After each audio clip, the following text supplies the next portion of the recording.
Yay for canceling the anniversary party I funded after my parents said I'm not family? My name is Sarah Jenkins, and if I am being honest, my story started when I was a little girl. Before everything fell apart, we were a simple and happy family. My mom, Susan, my dad, Michael, and I lived in a small ranch-style house in a quiet suburb outside Cleveland. We did not have luxuries, but in my head it was perfect. My dad worked at a local auto shop and always came home with grease-stained hands, but with a smile ready for me. My mom stayed at home and took care of everything. On Sunday morning she made me pancakes and put syrup on them. And every night, without fail, my dad would sit at the edge of my bed and read me a story. I would fall asleep listening to him, thinking that nothing bad could happen if he was there. But when I turned 10, everything changed. First came the cough, an ugly cough that would not go away. Then he started getting tired from everything. He could not play catch with me anymore. He would sit there breathing as if the air weighed him down. I did not understand. My mom tried to explain it to me, but I only saw my dad fading away and it scared me. The day of the funeral was horrible. They put me in a black dress that my mom bought in a rush, and people hugged me saying how sorry they were. I did not want their apologies. I wanted them to give my dad back to me. After that, it was just my mom and me. We spent more than a year like that trying to survive. She got a job at a department store, and the money was never enough for anything. We ate whatever we could afford. Macaroni and cheese from a box, peanut butter sandwiches, tuna salad with crackers, just quick things.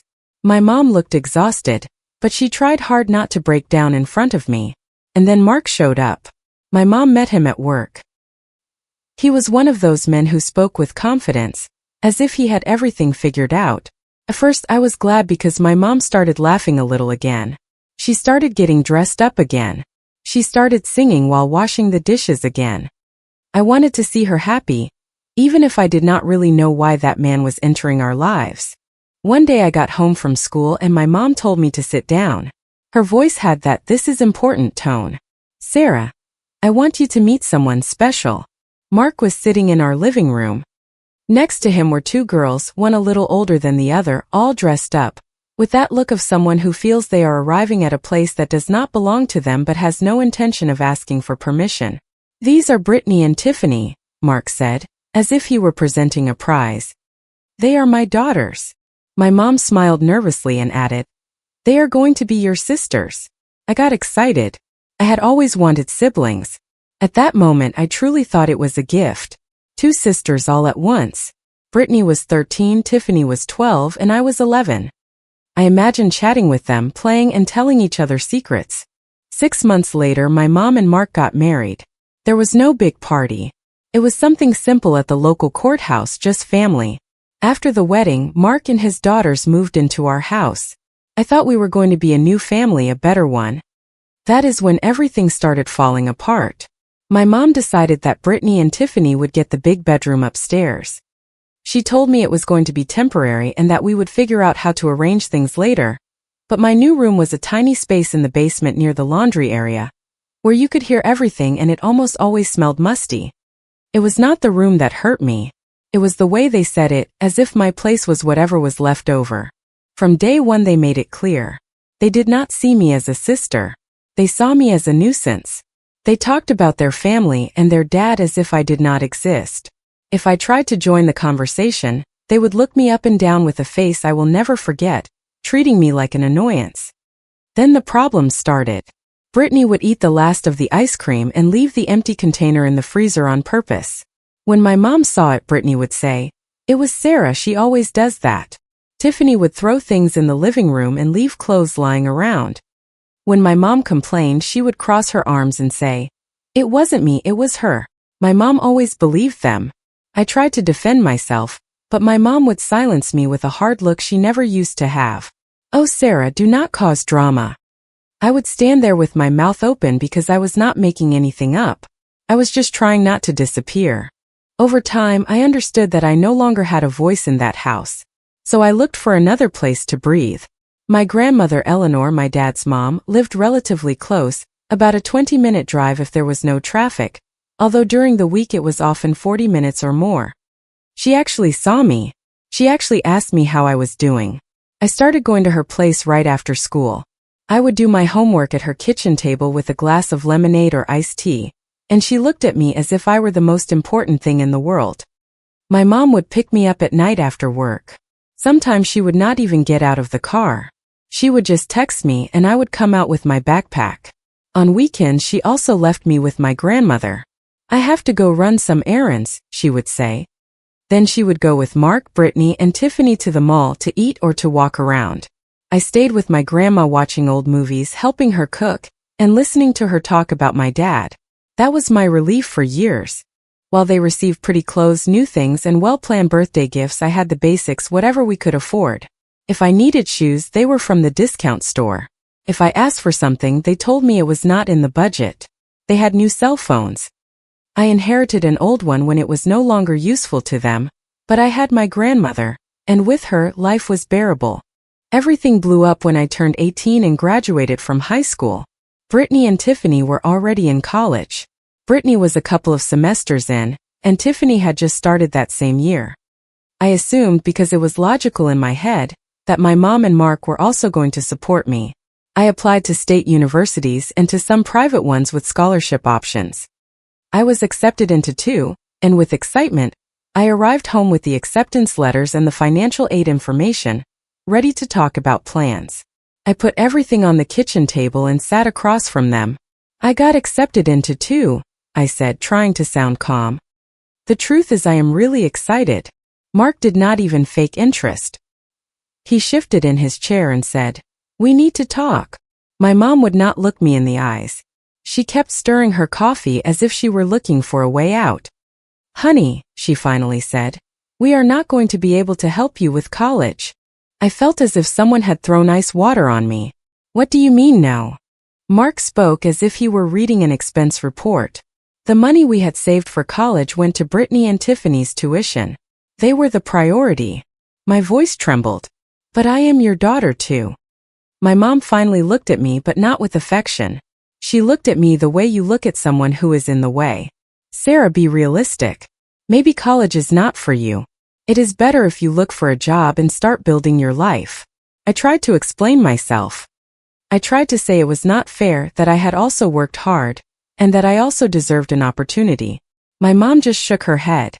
"I am sorry," she said, as if that fixed everything. "That is the way it is going to be." At that moment, I understood something that hurt more than the rejection. I understood that they had already let me go years ago, only now they were saying it out loud. That same day I grabbed my things. Not everything, just what I could carry without making noise. And I went to my grandmother's house. When I told her, her face changed. I had never seen her like that. It was not sadness. It was pure and clear anger. "Those people," she said, clenching her jaw. "Do not worry. I have been saving money for years, and that money is for you." My grandmother was not rich, but she was disciplined. She had a small pension from my grandfather, her social security, and what she earned from cleaning houses on the side. She had been putting what she could into savings bonds and certificates of deposit for years. Through sheer perseverance, she gathered enough to help me. It was enough for tuition at a state school and the basics. I also worked part-time whenever I could. It was not a fortune. It was accumulated sacrifice, hours, years, and silent decisions. I went to study at a state university in Pennsylvania, far away from the noise and from them. I did not tell my mom where or what for, and she did not look for me. For 4 years I focused on studying. I talked to my grandma every week. I visited her during breaks, but I never went back to that house. I did not need to. I graduated and returned to Cleveland with a clear goal: to never depend again on anyone who treated me like a leftover. I got a job at a large financial services firm. I did well at first as an analyst. Then I kept moving up. I understood numbers with a clarity I did not have with people. Numbers do not fake it. They do not smile at you while betraying you. Numbers are what they are. I made my routine. Work during the week, grocery shopping on Saturdays, and on Sundays I went to see my grandma for lunch. She welcomed me as if I were still 11 years old. She made me homemade food, asked me about my job, told me neighborhood gossip, and at that table I felt safe. We never talked about my mom. It was a silent agreement. That chapter did not exist when we were together. Years passed. I got promoted once, then again. I started investing, bought a decent car, and moved into a nice apartment. My life was completely stable until a Tuesday morning. I was 32 years old when I got a call from an unknown number. "Sarah Jenkins?" asked a trembling voice. "Yes, who is this?" "I am the lady from the apartment next to your grandmother, Eleanor. I am so sorry, but your grandmother passed away last night. She went to sleep and never woke up." I felt like the floor had been ripped out from under me. The funeral was small. I took care of everything: the funeral home, the flowers, the paperwork, and the cemetery. I wore a black dress that my grandmother had given me a while back for an important interview. "You look serious. You look strong," she had told me. That day I wore it because I needed to feel her close. I was standing next to the grave when I heard voices behind me. I turned around and saw them. My mom, Mark, Brittany, and Tiffany. My mom looked older with gray hair. Mark was heavier, with the swollen face of someone who does not take care of himself. Brittany and Tiffany still had that air of perfection. Expensive clothes and flawless makeup, as if life were a magazine cover. "Sarah," my mom said, approaching me. "I am so sorry." I just stood there looking at her after so many years. "That was it," Mark added. "Your grandmother was a great woman." I did not even know how to answer. I just said, "Thank you." When everything was over, my mom approached me again. Her eyes were wet, but I already knew that tears do not always mean love. "I know a lot of things have happened," she said. "But now that your grandmother is gone, we should fix things. I do not want us to continue like this." I was so empty inside that for a second I felt like believing her. "I do not know," I said. "Think about it," she insisted. "We are family." For weeks I thought about it.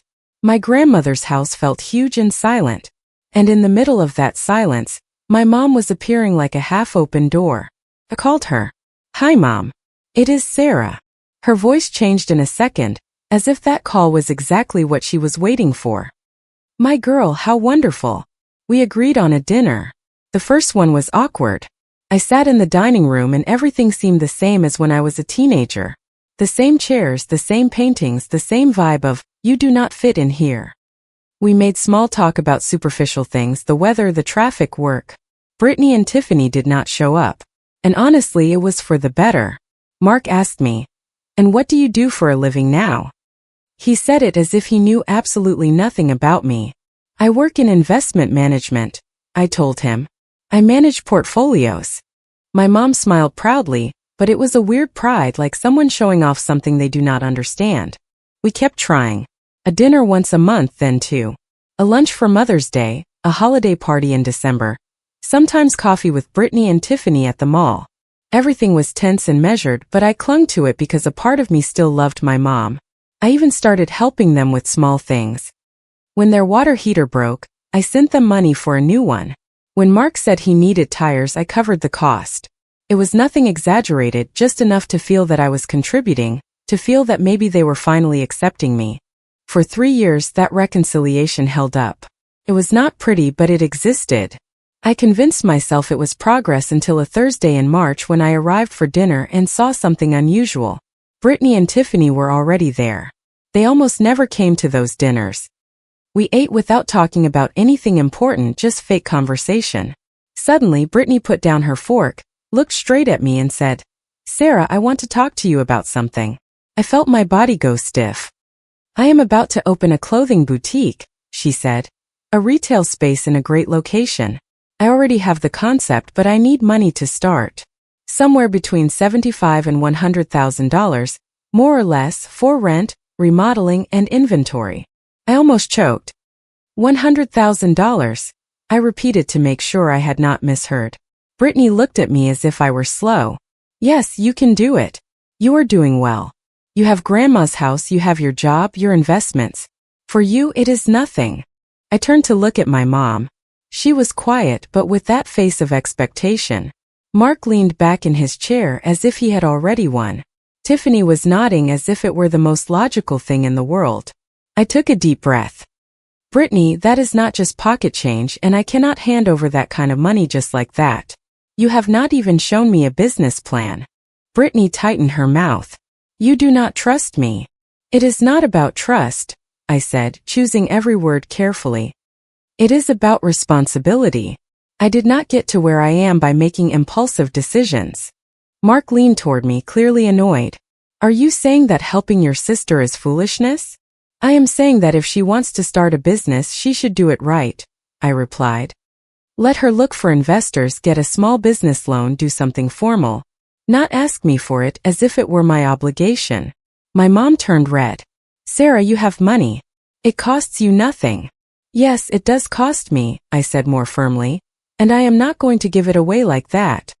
That is where the dinner died. Nobody spoke. I felt my mom's gaze stuck to the back of my neck, full of judgment. I left with my stomach turning. A couple of months passed with complete silence. No calls, no messages, no invitations. Once again, it was as if they had erased me. I tried reaching out to my mom, but she was always busy. I will call you later. I cannot right now. I am running errands. And I, like a fool, kept trying until a Tuesday in May when she finally called me. Sarah, she said with a sweet voice, do you want to come to dinner on Sunday? We need to talk. When I arrived, my mom hugged me as if nothing had happened. She smiled. She made me feel welcome, and I hated how easy it was for me to fall for it. I think we all said too much, she said. Family should not fight over money. I wanted to believe her. I really wanted to. We sat down, and for the first time in a long while we talked about memories. My mom brought out old photo albums, pictures from when my dad was still around. I laughed with her about silly things. For a moment I felt something akin to connection, and then I saw her face change. That look I already knew, the I have softened you up look. Honey, she said softly. I wanted to ask you for a favor. I stayed quiet. Mark and I are going to celebrate 20 years of marriage next month, she continued. We want to have a nice get-together, something special. That is great, I said, even though inside I was already gritting my teeth. But honestly, right now we are not in a position to organize anything big, she added. And you are good at those things. You are organized. I was wondering if you could help us plan it. I should have said no at that exact moment. I should have closed the door, but I was so starved to feel like I belonged that I fell for it. I can help with the planning, I said. There was a brief silence, and then came what she really wanted. And also, my mom added, almost like someone asking for a tiny favor, if you could help us with the expenses just a little bit. You know we are tight right now, but you can afford it. There it was again. Me as an ATM with a daughter's face. But this time she sold it to me as something beautiful, family-oriented, a celebration. And I, still reeling from the blow of those months of coldness, wanted to be back inside. I wanted to believe that if I gave enough, I would finally have a place. Fine, I said. I will take care of it. My mom's face lit up as if she had been handed a gift. Thank you, honey. Truly, this means so much. Over the following month, I planned everything. I found a nice restaurant in a good area with a private room for about 30 people. I paid the deposit, hired a small jazz trio, and paid for the decorations. I took care of every detail as if it were an important event for me because deep down it was. It was my way of saying, look at me, I am here.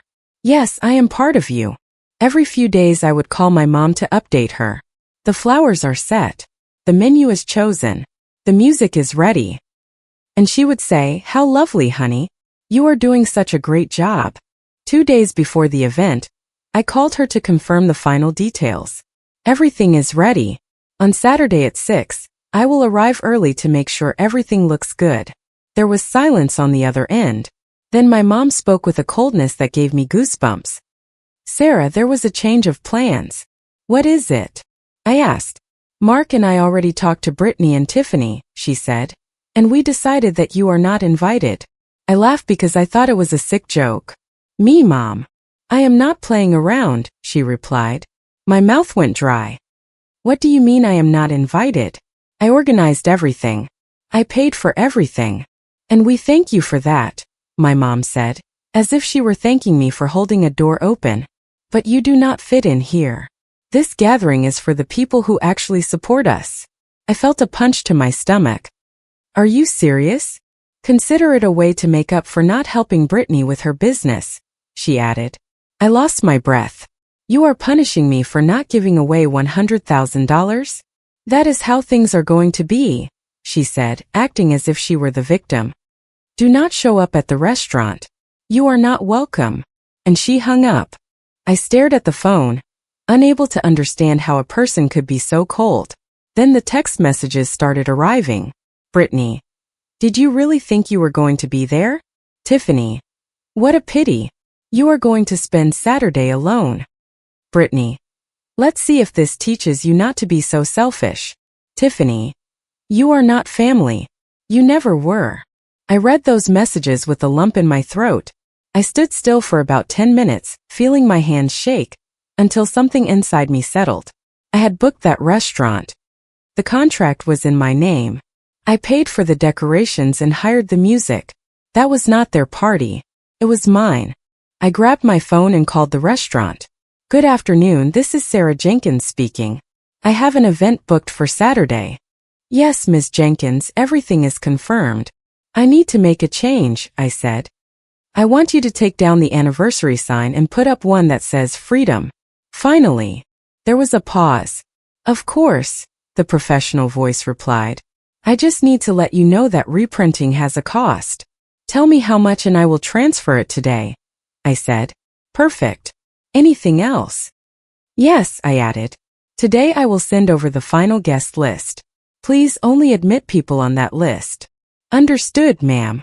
I hung up and started calling my friends. College friends, work friends, and close people I had not gone out with in a while. Hi, do you have plans for Saturday evening? I am hosting a get-together at a restaurant. It is last minute, but I would love it if you came. Several joined in. It was not a huge group, but it was enough to fill a long table and make some good noise. And sometimes that is all you need. Saturday I arrived early. It was a warm afternoon, and as always the traffic was heavy, but I left with plenty of time. The new sign was already set up. Freedom. Finally. In pretty letters without any exaggeration. I touched up my makeup in the restroom, took a deep breath, and put on the red dress I had saved for an important day. Not because I wanted revenge, but because I wanted to remind myself that I too had a choice. And when my friends started arriving for the first time in a long time, I did not feel alone. I need to know everything, a friend from work said right as she sat down. What are we celebrating? And I told her everything. My dad's death, the change in my mom, the stepsisters who made my life difficult, college, my grandma saving me, the lukewarm reunion, the business request, and the final blow, organizing a gathering only to be told I was not family. When I finished, everyone had a tight face out of sheer anger. A friend raised her glass. To freedom, she said, and to the people who remove themselves from your path. We clinked glasses, and I felt something I did not expect to feel that day. About an hour later, the restaurant manager approached me with a nervous face. Ms. Jenkins, he said quietly, there is a lady outside. She says this was her anniversary gathering. She is very upset. I smiled. Tell her that today is a private event. She is with several people, he insisted. They are demanding to enter.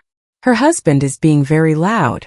I walked over to the front windows and there was my mom, banging on the glass door, red with rage. Mark was behind her making gestures. Brittany and Tiffany had their phones in hand, as if they were ready to record or fight. And behind them was a group of relatives and acquaintances. It was not a massive crowd, but it was enough to cause a scene on the sidewalk. I took out my cell phone and dialed my mom's number. She answered on the first ring. What are you doing? She yelled at me. Why will they not let us in? This was our gathering. I spoke slowly. Calm down. Actually, Mom, this is my gathering. I paid for it, I organized it, and I decide who gets in. This is madness, she said. You are ruining everything. You ruined everything, I replied. You used me to pay and then told me I was not part of the family. Open the door for us, she demanded. No, I said. I saw her turn toward the people behind her. I saw her realize she was going to have to explain why there was no party for them. Explain it to them, I told her. Tell them that you invited your daughter to plan and pay for everything, and then left her out because she refused to give you $100,000 for a business. My mom turned pale, and then with absolute fury, she quietly let out a phrase that I managed to catch over the phone. You are an ungrateful child. I took a deep breath. I am someone who has finally learned to stand her ground, I told her. Goodbye, Mom. I hung up. I went back to my friends. They had seen everything from the table. Some laughed nervously, others were indignant, but they did not let my night be ruined. We stayed until late. We ate, toasted, and laughed at life, at bad decisions, and at people who think they can use others without consequences. When I got home, my phone was full of messages. Not just from my mom and those two, but also from people who had been outside. Some criticized me, others asked what had happened, and a few, strangely enough, sounded quite disappointed in my mom. I read them without rushing, expecting to feel guilt. I did not feel it. I felt relief. I only sent one message, just one, to my mom, Mark, Brittany, and Tiffany. You are right. I am not part of your family. Do not ever look for me again. I blocked them. 3 days later, I received an email from my mom. The subject line read, "Notice." I opened it out of curiosity. It said that because of my behavior, they no longer wanted anything to do with me, that I should not show up at gatherings or parties, and that to them I did not exist. I read it twice and started genuinely laughing out loud, completely alone in my apartment. She thought it was a punishment, but it was a gift. I replied with a single line.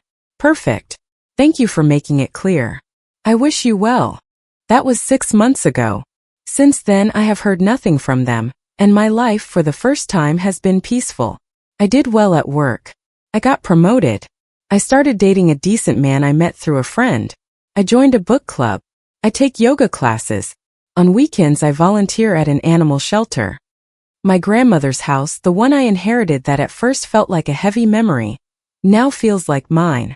I painted it, arranged it to my liking, and filled it with plants, books, and things that make me happy. Sometimes someone asks me if I miss having a family, and I tell them the truth. I learned the difference between family and relatives. Family consists of the people who take care of you, respect you, and never charge you for their love. Relatives are just people who share your blood, but not your heart. Comment.